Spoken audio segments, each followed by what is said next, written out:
دعا طلب کردن از پیامبر صلی الله علیه و سلم و استغاثه این کمک و یاری خواستن از او شرکی بزرگ است. سوال: لطفاً مرا براجع به گروهی که در مسجد حلقه میزنند و ذکر یاد الله و رسولش را میکنند فتوا دهید. آنها در ذکرهایشان بعضی چیزهایی را میگویند که مخالف توحید است، به مانند به دست من گیر ای رسول الله، و این را با آواز بلند تکرار میکنند و قید میکنند ای کلید گنجینه های الله، ای کعبه جلال الله، ای عرش استوای الله، ای کرسی نزول الله، مرا غنی گردان ای رسول الله، شما مقصودید ای دوست داشته الله، شما ای رسول الله. و مانند این سخنها را نیز که پر از شرک است میگویند.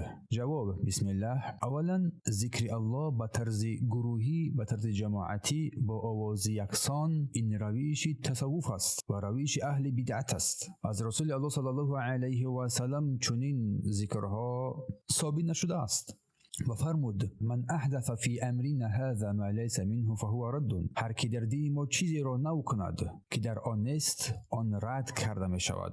روایت مسلم و بخاری. ثانیا دعا کردن به غیر الله و کمک خواستن از غیر او و برطرف کردن دشواری ها یا فاش کردن مصیبت ها شرک اکبر است و این حرام است و ناجایز و نارواست. زیرا دعا و استغاثه کمک یاری مدد این عبادت است و نزدیک شوی قربات است که باید فقط از برای الله سبحانه و تعالی صرف بگردد و صرف کردن آن به غیر الله سبحانه و تعالی شرک است و انسان را از دایره اسلام خارج میکند. العوذ بالله. الله سبحانه و تعالی میفرماید ولا تدع من دون الله ما لا ينفعك ولا يضرك فإن فعلت فإنك إذا من الظالمين. و مگوی دعوت یعنی دعا به غیر الله چیزی را که نه منفعت میبخشد بر تو و نه زیان میرساند.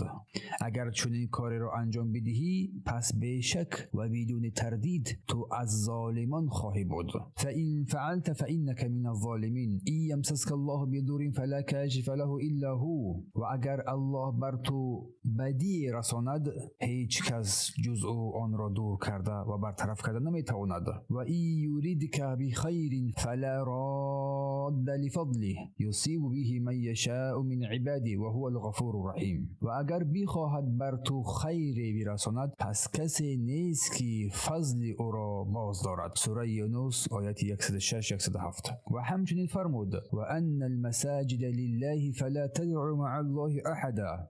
و مسجدها از برای الله سبحانه و تعالی ساخته شده‌اند، پس با الله سبحانه و تعالی کسی را نخوانید، دعا نکنید. سوره جن آیت 18.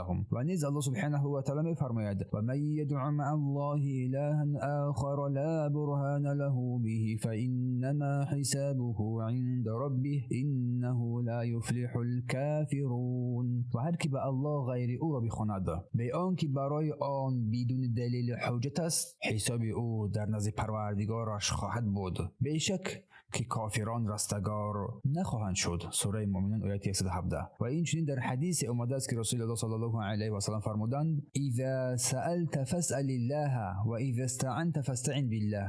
اگر هر چیز میخوای، هر چیز طلب کردی، از الله طلب کن. اگر کمک خواستی از الله سبحانه و تعالی کمک بخواه. و نیز فرمود الدعاء هو العباده. دعا این خود عبادت است. حدیث صحیح. و موفقیت و راهنمایی در دست الله سبحانه و تعالی است. و صلوات و درود و سلام الله بر پیامبرمون صلی الله علیه و سلم باد و اهل بیتش و یارانش. فتاوای کمیته دائمی مجلد اول صفحه 77.